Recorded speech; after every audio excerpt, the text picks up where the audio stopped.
happy to see you all here, and I hope you are enjoy your lunch.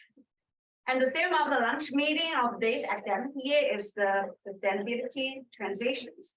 And today we're very thrilled to have the pioneers of this field at our CCSS in person. So Professor Derk Loorbach, welcome.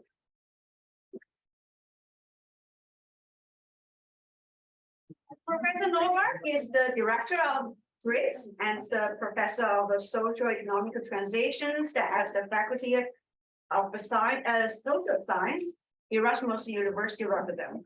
He is one of the founders of the transition management approach as a new form of governance for sustainable development.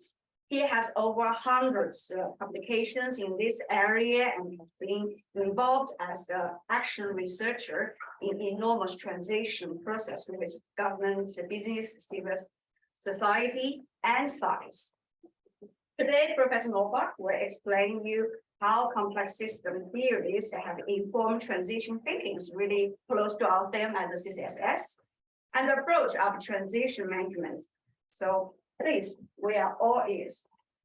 Thank you very much for that introduction. I need to rewrite that resume. I get founder of transition management. It sounds very as if I established something, but I don't think that's really the case. But I was lucky enough to be part of this emerging field of transition research that started 20 plus years ago.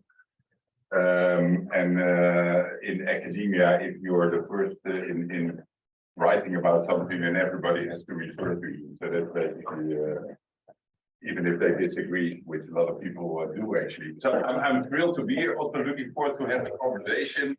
I just came from Copernicus, so I see some people here. They're going to hear some overlap in the story, but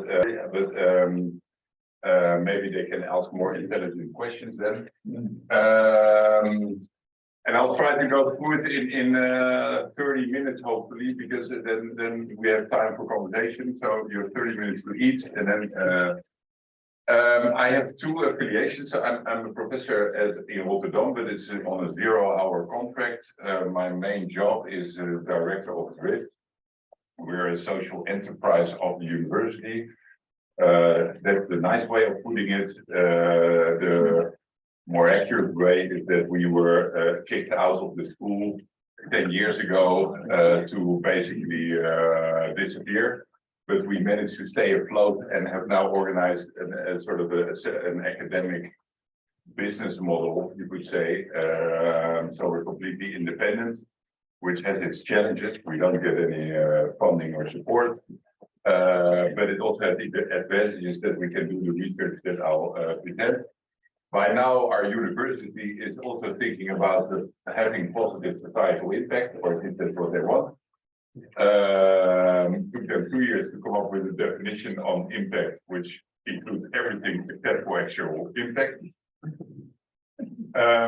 What I do here is lead a strategic initiative, this platform, and I understand that this center is similar or might be similar in terms of how it could function. What we try to do is create a platform for transformative academics to apply transition research to the transition of our university. It becomes a bit meta, maybe, but we're trying to transform the academic regime, which we feel is unsustainable and not working in support of the transitions that we want to see in society. It might even be working against. We might come to that in the conversation, but it's so we create a core team and a network of transformative academics that are working within the schools to try to change from within and outside. So a bit of an overview. The transitions research community, it's grown tremendously in the last 20 years since it was established. So a lot of academics at Utrecht University self-identify as transition researchers. And I say self-identify because basically you can come into the field from any discipline, which makes it a very heterogeneous field. with different schools of thought, you could say. So a very dominant stream, the regime within our network is socio-technical. You might also say the missions in innovation systems also a bit in there, but looking at technological innovation, socio-technical societal system, a lot of historical research there, a lot of history of technology. Then there's a big school of let's say, socio-ecological or resilience research. So people with more ecological background looking at tipping points, planetary boundaries. And then that's also where I'm, or Drift is more in taking or approaching transition from a more socio-economic or socio-institutional perspective. What brings us together is basically the fascination for patterns and dynamics of transitions. And we use these kinds of terms. I think some of you will recognize, I'll come back to it, but that's for trying to understand the patterns and mechanisms of non-linear change in society. We are interested in that because we want to understand sustainability transitions or why they are not happening. So that relates to the role of agency. Also there, you can say there are different schools of thought. There's people that just study what are actors doing and describe that and understand policy logic. There are approaches that take a more evaluative approach, trying to understand, okay, how come certain policies didn't work or how did the process go? And you have approaches that we are in that are more action research oriented or more experimental, where we try to experiment with ideas around transformative agency. What brings it together is so this is sort of a broad picture. You can see here there's agency and structure, so it's very social science kind of idea. Why are we interested in these two sides of social systems? This graph nicely summarizes it. We know that we are on an unsustainable trajectory in terms of socio-economic development. That knowledge is translated into action. So we make policies and interventions, we commit to sustainability goals, we fund innovation programs, and the net result is basically that nothing really changes. Some would say, without it, it would have even been worse. But the fundamental question driving transition researchers is, we know that we need fundamental systemic change, but we are somehow confronted with a problem-solving system in society that is malfunctioning. So what's happening there? Because laws of nature or rationality, we would have changed course a long time ago. Maybe not. So then the concept that is used in tradition field is this idea of a regime. It's used in different ways in different disciplines. Ecologists might call it an attractive basin, or it's basically the dynamic equilibrium that can emerge within any complex system. Innovation scholars and economists would say the regime is what path dependency is. Basically, in a complex societal system, together as humans, we build certain values, norms, idea of what is normal. We build networks, we formulate regulations, we invest in technologies, and we develop certain routines. So again, an agency structure, again, this kind of approach, you can apply it to mobility. We were rich enough to buy cars. That was also good for the economy, so it was stimulated. With more cars will get you more traffic jams, so you need to extend road capacity, but to do that you need the traffic management department, and you need an industry sector that can produce the roads. You develop all sorts of relations, more roads attract more cars, and so that's a very simplistic way of describing this process where we develop regime. interesting thing is in all complex systems, you will find these dynamic equilibria.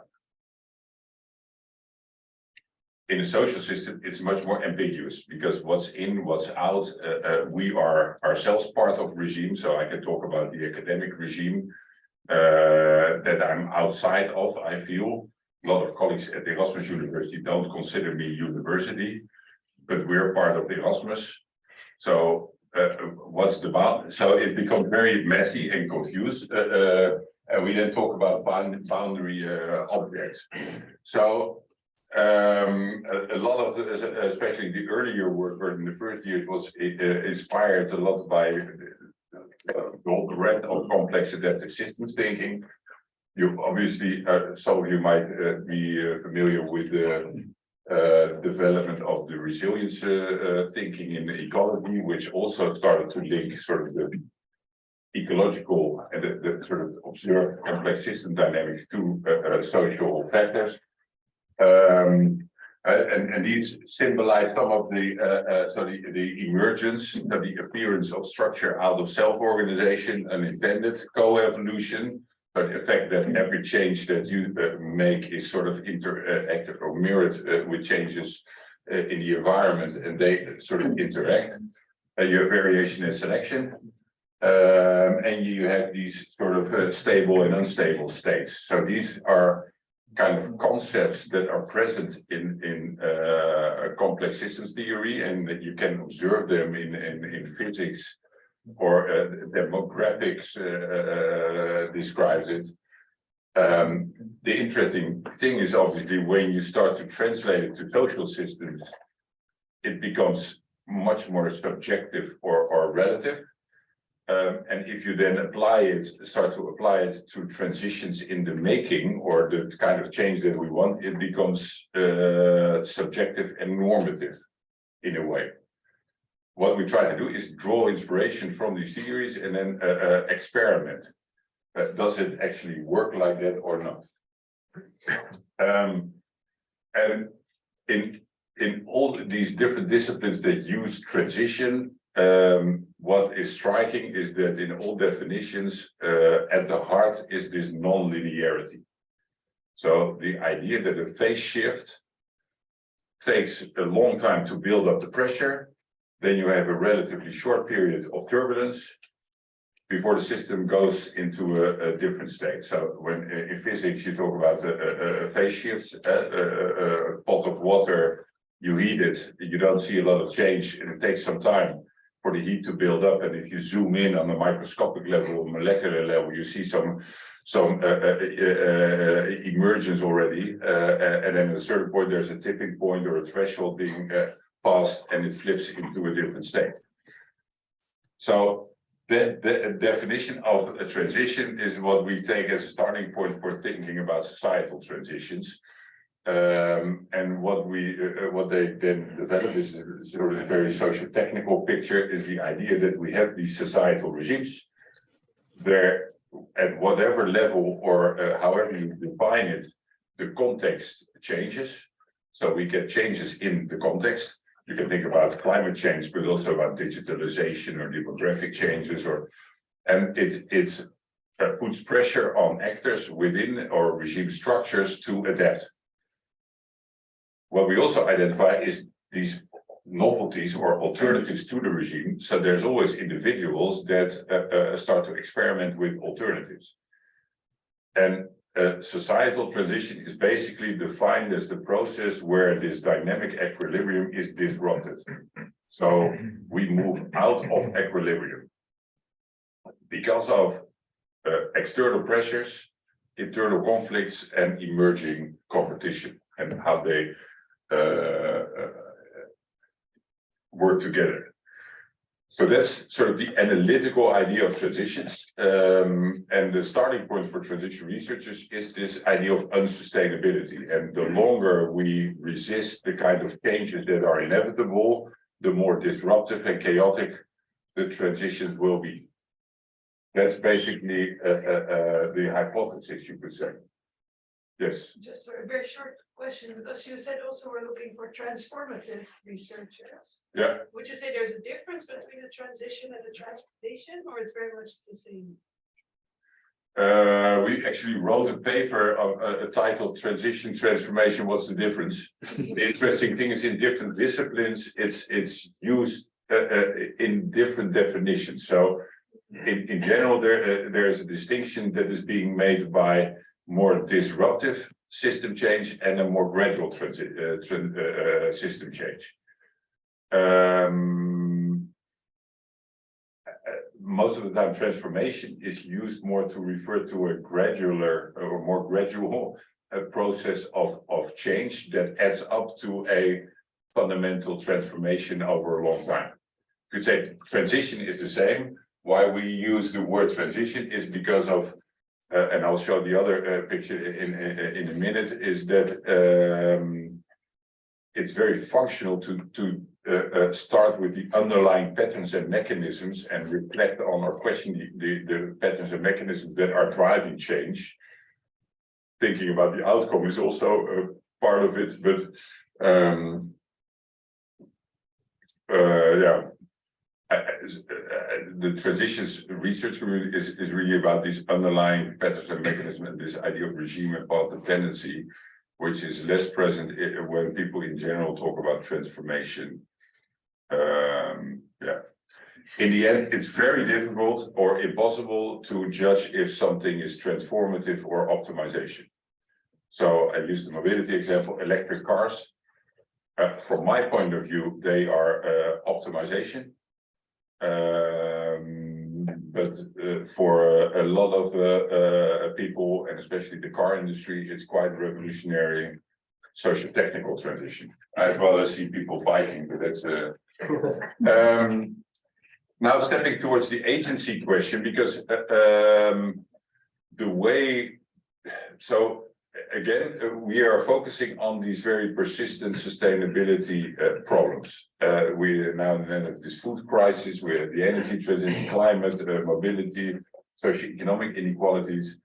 In the context of these persistent problems, what we've observed, but what we also can see is that the problem-solving mechanism that we have is malfunctioning.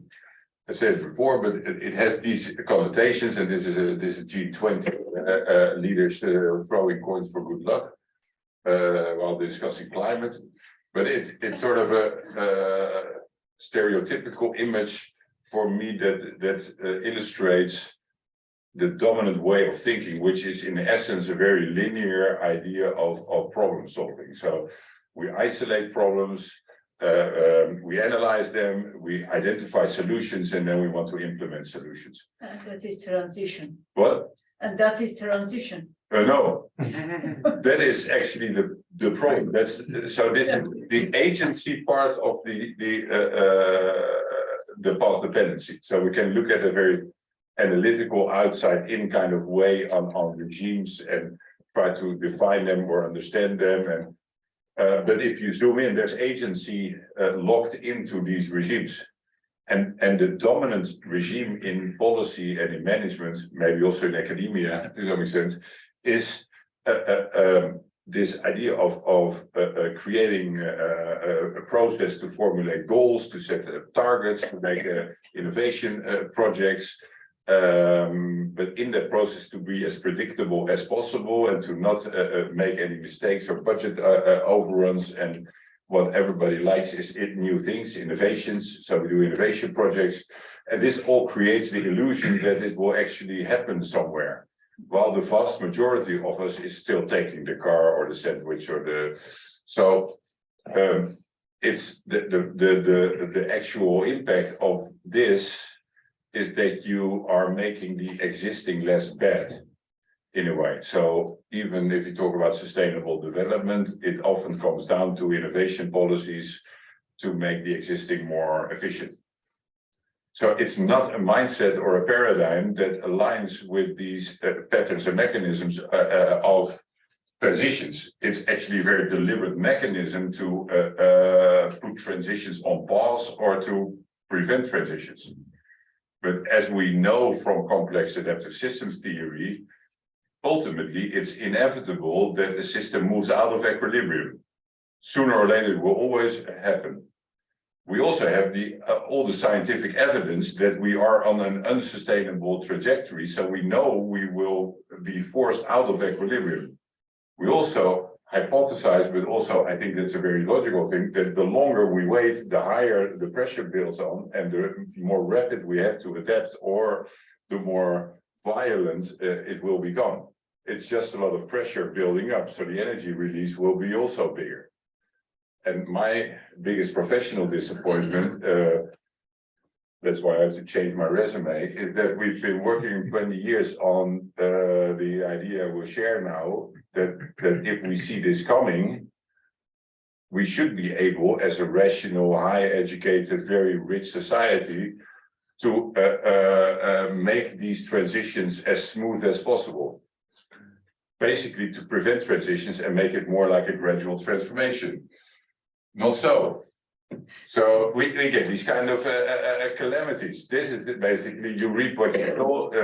Ignoring nitrogen problems in the Netherlands, for example, for 40 years, politically leads to the current situation where there is no way forward or back, or it's utter chaos. And it's not like this is new. Who knows these people? MIT scientists, yes. Donella Meadows, you know, the rescue code. No, I didn't know, and there's also nice. But it's not like we didn't know. This is like one of the first global system models. The Club of Rome funded this, and it was, I mean, very simple. And we did a bit of research into it. It's quite fascinating. They made 12 different scenarios, and they use these old computer technologies. And basically we're on the worst case of the 12 scenarios. Basically the scenario that we were so stupid that we didn't do anything. And the worst case scenario being that around now we will see the serious tensions emerging, and by 2072 you have global societal collapse. Basically, and we're on that course. And I once actually had a fight with Dennis Meadows over this. Or fight, not really fight, but he was quite annoyed, and afterwards I heard why. From a transition point of view, we know that if there's collapse, there's also emergence. So it also, and maybe we need a form of collapse or out of equilibrium, which feels to people as collapse, to actually move to something of a higher level of complexity or quality. So this picture and this prediction, in a way, has made people try to work against it or prevent it, which is part of the problem, but that actually built up more pressure, maybe that is necessary to shift to a completely different socio and economic model. But we don't know yet.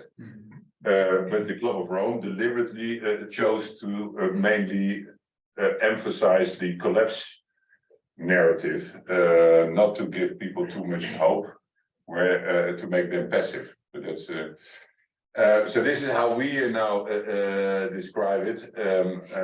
This was in a big wall on an exhibition.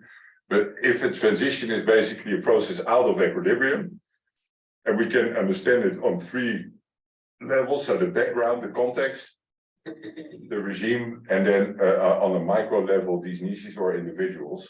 It's basically if you look back historically, a transition is the outcome of this process of build-up and breakdown.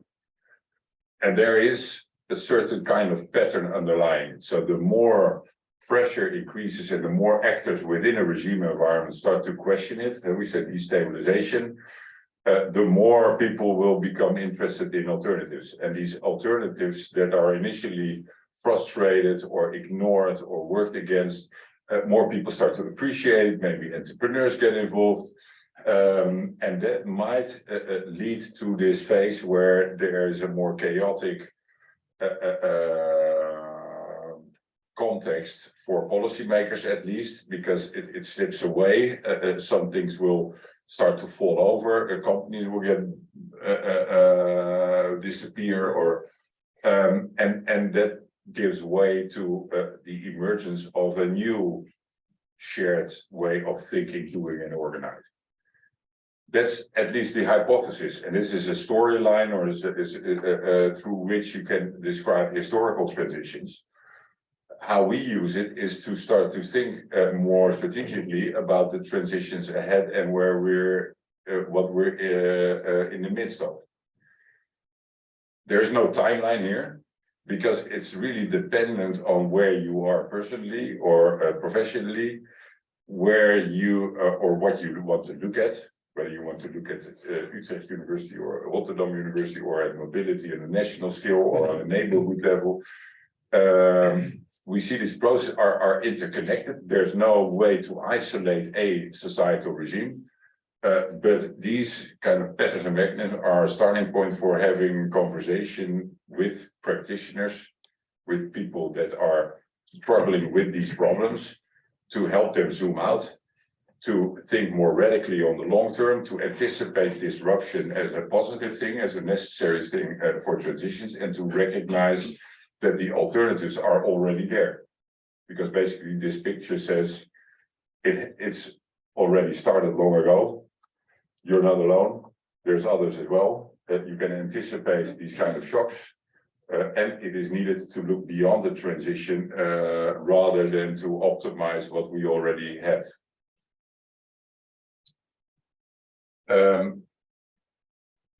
So the agency idea related to this kind of thinking, so accepting that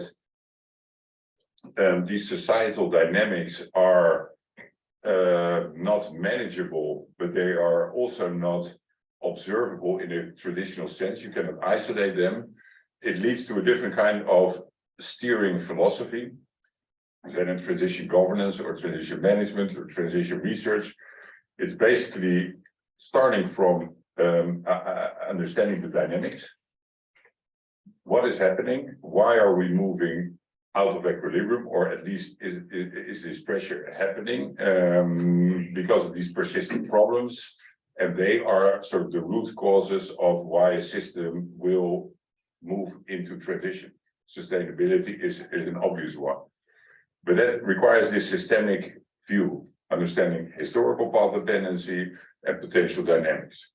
Second, you need to be explicit or take position about the transition that you want. And you could limit it to, I want to move away from something. Something is unjust or unsustainable. But most often that has an inverse and will tell you roughly the direction of a desired transition. Coming back to cars, you might say emissions are a problem. My transition is towards electric cars. I work more at the city level and see the spatial impact of individual automobility and how much they don't do anything or are not used. I think that is the problem I want to get away from. So then it's about a new city design, which is, but it requires its normativity, which is for researchers also sometimes difficult. Improving the existing is considered non-normative from a transition point of view. That's actually what is more problematic. I have a lot of fights with my colleagues at Erasmus University about it. The public administration people, not you specifically, but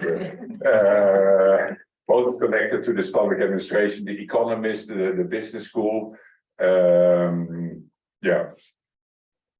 The third point is taking this perspective. It's a lot about individuals and organizations that are already part of the transition. So everybody that is challenging business as usual or the regime that is experimenting with alternatives is basically already an agent in transition. Maybe not by intent or explicitly having that ambition, but from our point of view, they're actually a source of influence in this transition process. And on the short term, all you can do is just try to intervene or bring in ideas or change the discourse or I'll give one example. So for us, this is some slides from this design impact transition platform. what we try to do with this transition approach is also about trying to find an alternative way of doing research, because we're researching something that is not there. These transitions are not there yet, or we are part of them, or we want them to happen. So we take different roles. It's not only about objectively identifying the facts and describing and empirically researching what's out there, but it's also about bringing people together. It's about facilitating dialogues and co-creation. It's about sort of being reflexive about our own role. It's about being entrepreneurial. So how it worked over the last 20 years is that we are always looking at what kind of dynamics do we see out there, what kind of conversations do we have with policymakers, with the people from business community, from local communities, that tells us something about the kind of dynamics in the complex system, and then we try to bring them together and try to make sense of it and come up with interventions to influence the speed and direction of change. That's always an indirect influence. So obviously we are not the ones making the decisions. But for example, in Rotterdam, we had this dialogue on the mobility transition. The policymakers were all about cars and safety and really socio-technical and traffic management. By inviting other people into a conversation, there was a 1.0 kind of intervention. It opened up their understanding of mobility as a much more social issue, recognizing mobility poverty, so lack of access of people to mobility, but also the negative aspects of cars. And that made them change the way they thought about problem solving. So the dominant system is there's traffic jams for parking issues, and then city council asks questions, and then the politician says, fix it. And then they fix it by making more parking garages. So then they actually reversed the logic. They started to stimulate and fund a big cycling education program to create cycling traffic jams, and then engineer it so that council members would ask questions about it and complain about it. And now we in Rotterdam, we have quite a big extension of bicycle lanes, for example, which is, I would say, is actual impact, but unfortunately it's not in our impact definition. So, but the interesting thing is that if you take people along in this way of thinking, trying to think more in complexity terms, they start to appreciate more emergence. So they start to recognize more, okay, there's others also doing it. So how can we help build up those alternative structures, cultures, and practice? I don't have to research it or do it, or it's just better it's understanding it and working with it. Second is, in my day job, I'm making and enforcing rules all the time, especially if you work with policymakers. So transforming the existing is really about applying the rules in a different way. But transitions are not overnight, everything changes. It's much more evolutionary. So also in the future, we will still go from A to B, but we will do it in a shared car, or we do it by bike, or we don't have to travel that far, or we do it digitally. So for most people, they can adapt to it. It's just using the infrastructure or regulations in a different way. But obviously also making explicit what you don't want anymore. So a lot of this is exercised with people to go through it. Last a few minutes, I'll take you through it. It's basically the 3.0 thinking that we are now in a phase where it's becoming so existential that one way or another we're being pushed out of the old state in a very uncertain direction. If you look at everything that has sort of developed and emerged over the last decades in terms of sustainability and just alternatives. So what is possible potentially, but also what is most desirable, then it would be an economic future where we extract as little as possible from nature, ideally regenerate nature and biodiversity, but do that in a way that gives more people access at lower cost and more quality, maybe even with more ownership. And we started last year in this exhibition, a couple of processes, sort of an experiment we say transition management 3.0, because basically a lot of people show that we can have a food system that is regenerative, where you eat healthy, but it's also produced in a way that regenerates biodiversity and has a good income for farmers. We can create a built environment that is circular, that is producing energy. Passive houses is not a new idea.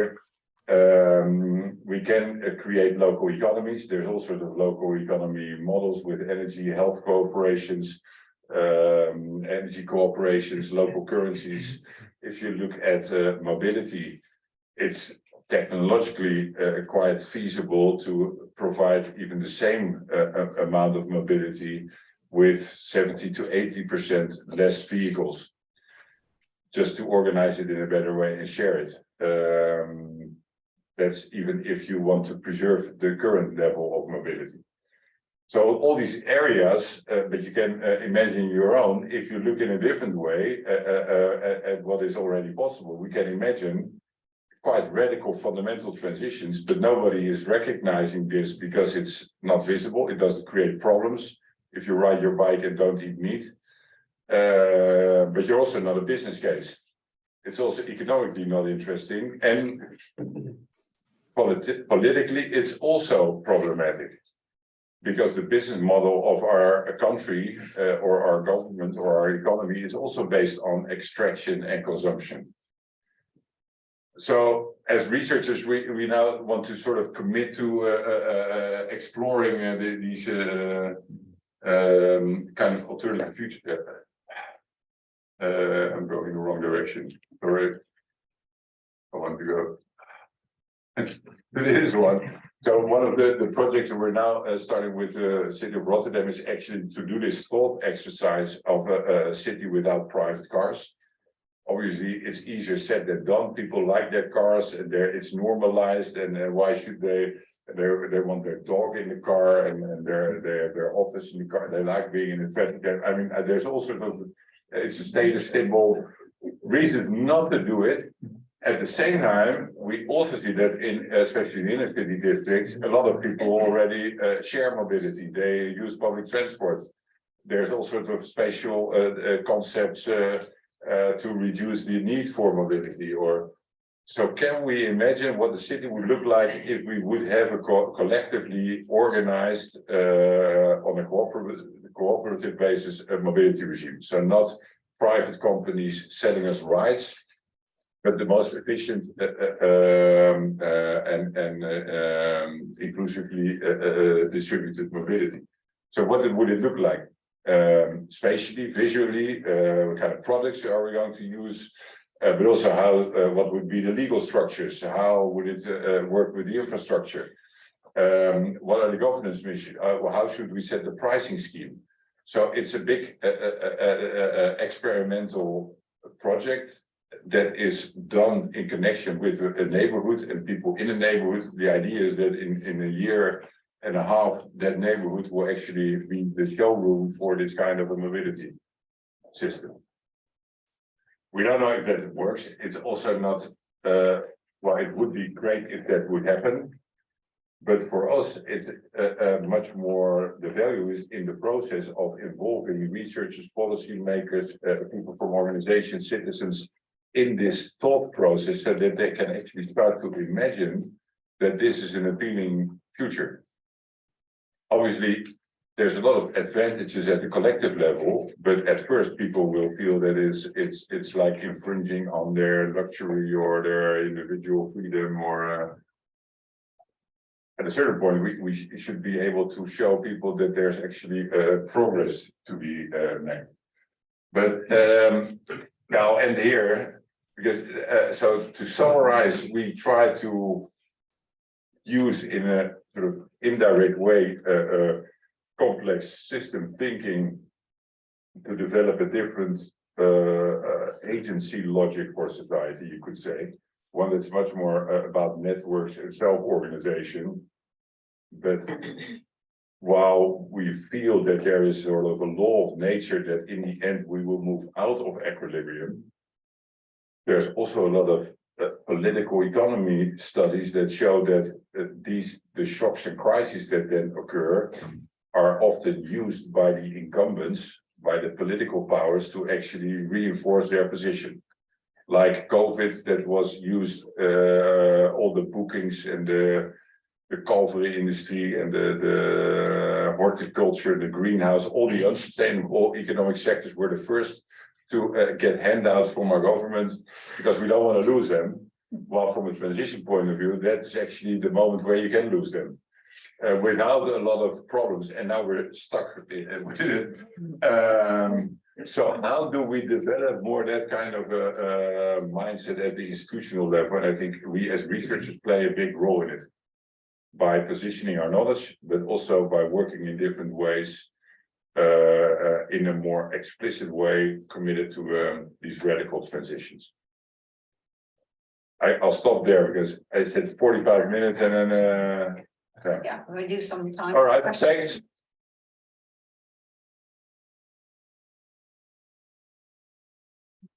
Okay. Yeah, so I like concrete examples, and you said that that academia works in unsustainable ways. So do you also have a project to, I don't know, help a university to become more sustainable or something like that? Where is it? Yeah. Yeah, so the platform that we're organizing at Erasmus, but it's a very strange thing because we Trojan horsed it into the strategy, and now we changed the board and they don't know what to do with us. And we're basically researching the transition of the university, so they don't like it. It's a very strange kind of, but what we're trying to do is create projects and interventions and work with colleagues in the schools to understand how the regime works, to identify niches within the schools and the regime, to bring them together, to create a common shared narrative about the transformative university, and do projects that challenge the dominant logic. So for example, we've developed a new master, transition master, that is, in terms of content, very interdisciplinary. So that's to some extent innovative. It has a transformative learning philosophy. So less knowledge transfer and much more practice-based entrepreneurial. But it also has a different kind of institutional model of like a joint venture kind of model. So different groups across campus, including Drift and another BV.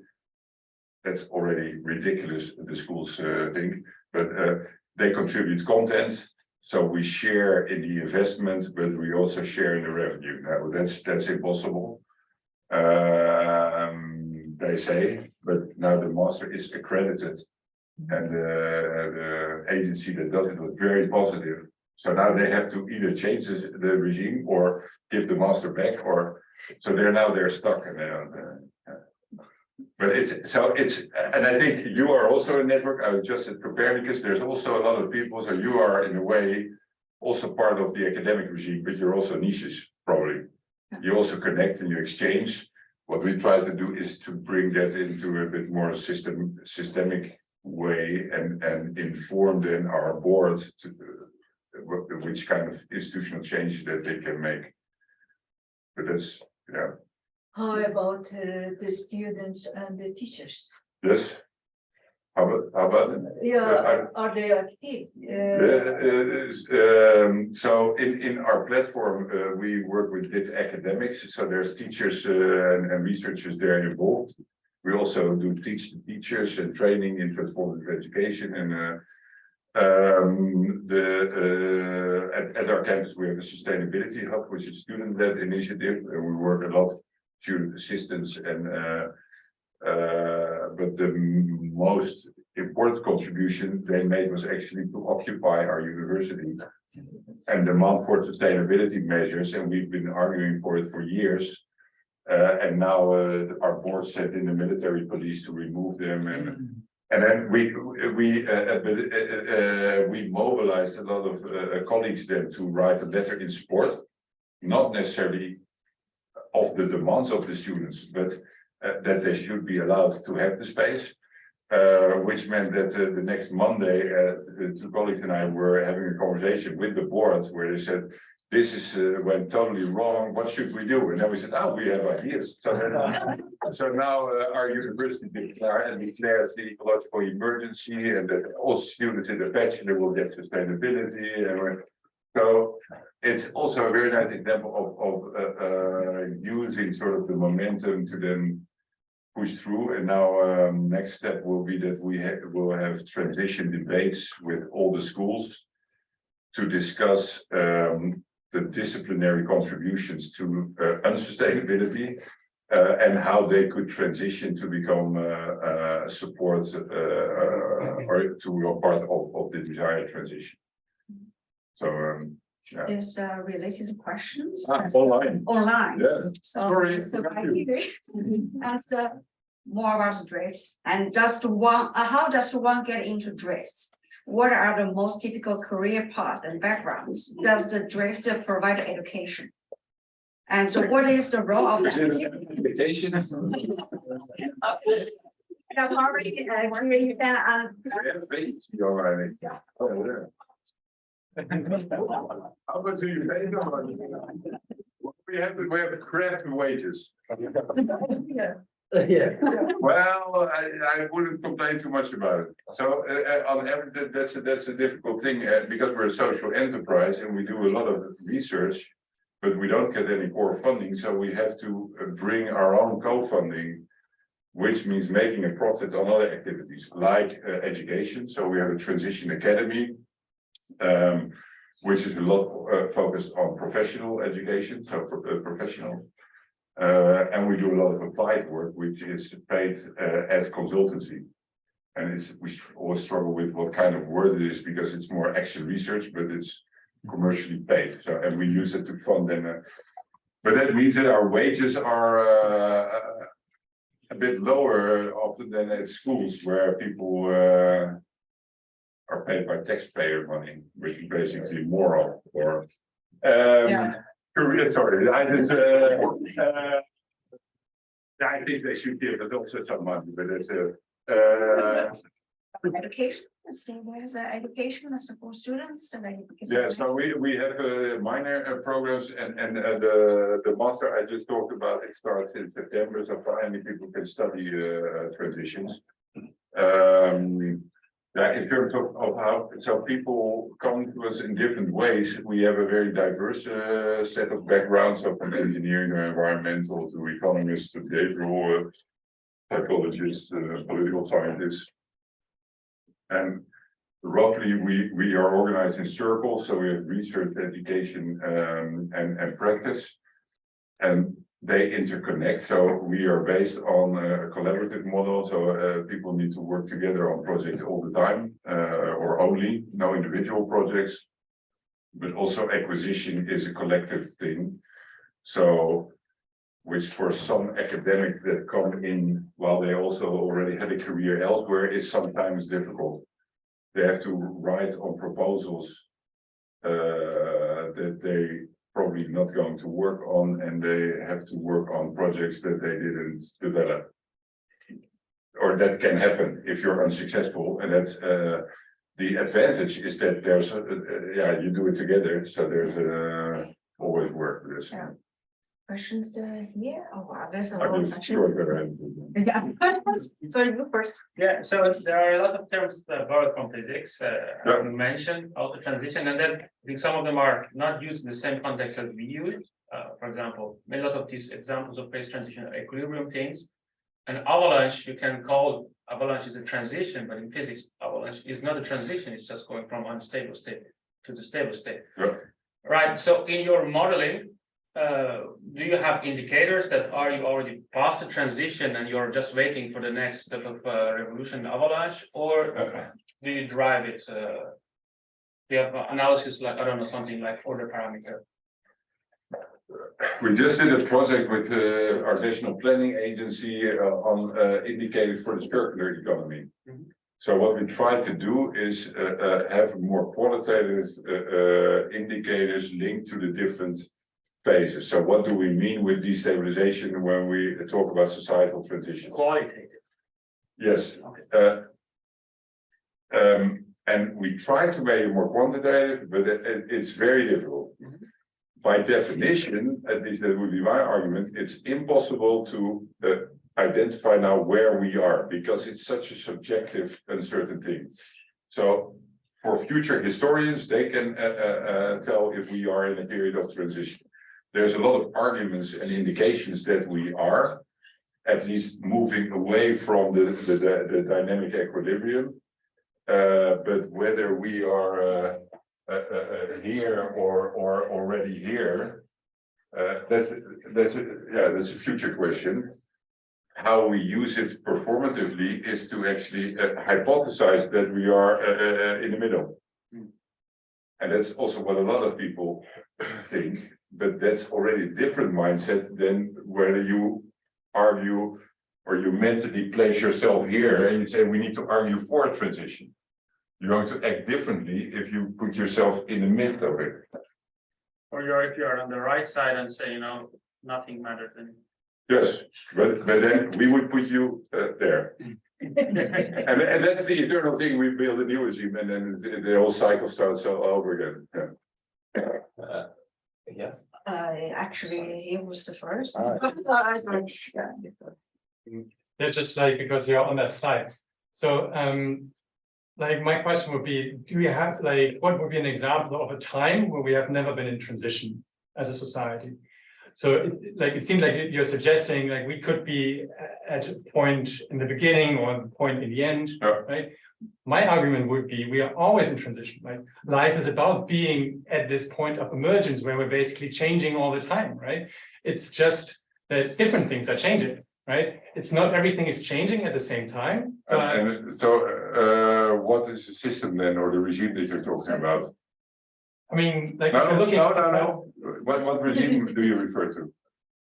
Society as a whole, like, Yeah, okay, so that's Johan Schot, was here this morning. He talks about deep transition, and he takes a time span of 150 years. So then you can describe the industrial revolution as a transition. What we apply it to, and which is why I think it's an interesting concept, is to societal subsystems, where you can identify a regime that always will know longer periods of dynamic equilibrium. So the food system, for example, it was very stable until the 1950s, when we had population growth, pesticides, fertilizers, and agro-industrial policy. And then already in the 60s, we were basically transformed to the current model. Since then, it has been quite stable, you could say. The principles are. But I mean, even if you're looking at the system, like the regime itself is changing, there are always new companies coming up, sure. like even if they're using some of the same practices.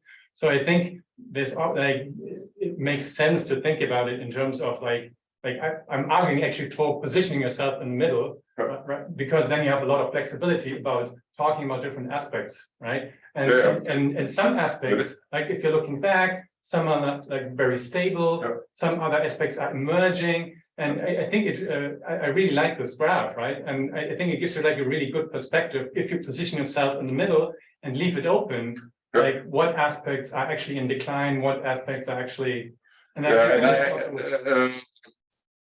I understand what you're saying. That's also why we've tried to now position people in the middle, but we shouldn't lose sight of the fact that there are these more systemic mechanisms at play that resist moving out of equilibrium. And identifying those persistent problems and path dependencies is a way to make people aware of them and move more to the middle of this graph. Because from this dominant mindset, people expect more of the same, and thereby we get more of the same. So I would actually argue that there is quite substantial periods in all societal regimes where this dynamic equilibrium is the dominant mode. When I started 20 years ago, people were really not concerned about climate change or ecological collapse, or didn't see renewables as an alternative. We did the protein transition report in 2008. People were like ridiculizing it. It was a crazy idea, or so. Yeah. But like, that's also, I would argue, it's just a narrative, right? Like, if you're taking like a physics perspective or something, like the whole world is changing all the time. It's, Sure. it's, you know, that's just what I'm referring to, that actually we are in the middle, but we are talking like as like the way we frame things, we say like we are now in the stable period for this particular part of the system. Yeah. But if we're actually Other- honest, everything is moving all the time. Yes. Right? It's Yeah. relatively, right? It changed relatively, and I think as humans we really like stability in order to have like rest and relaxation. So now everything is changing, so we need to move along with change. So we don't change relatively, because so It's all about narrative building in a way, and I've been asked this question: shouldn't we better have done something else than thinking about transitions for the 20 years? Because now everybody's thinking about these transitions and nothing is happening. So, or everything is changing, but not necessarily for the better yet. It is sort of a half-hearted way of, we said in the beginning, gedeelde en gedeeltelijke maakbaarheid. Sorry, I cannot translate that, but we had the social democrat idea of social engineering of the whole society, and that was replaced by the neoliberal idea of leave it to the market. And this is sort of an idea that's, I called it panarchy at some point, but it's like unleash self-organization in the right direction. But that's an ambiguous thing, because you want to structure or compartmentalize, make something manageable to some extent, or I'll move to the that's a next human question. thing. Yeah. Next questions, yeah. Yeah, thanks a lot. So I was wondering a bit about, let's say, we observe time as being linear and irreversible, right? So does that imply that if you go, for example, in this graph towards chaos, that if you enter a stable state again and want to access chaos again, you first have there's some kind of hysteresis, like, or can we go back and stay in the destable state for 50 years again and then enter chaos again? That's what we observe. So I had a colleague from the Brugge who really used complexity theory and hypothesized about the different patterns and mechanisms. And Fiona de Haan, he worked with it. What we seem to observe is that the more pressure is exerted, the more energy is flowing into sort of reversing. But there's also interesting, we did a lot of projects with socio-innovation communities, and they all want to change the system, but they don't want to become the system. So they develop their own niches.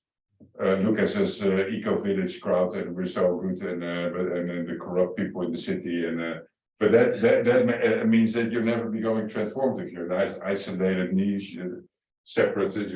So there's all sorts of dynamics at play, micro dynamics, that prevent us actually from moving forward, which is why the time axis. I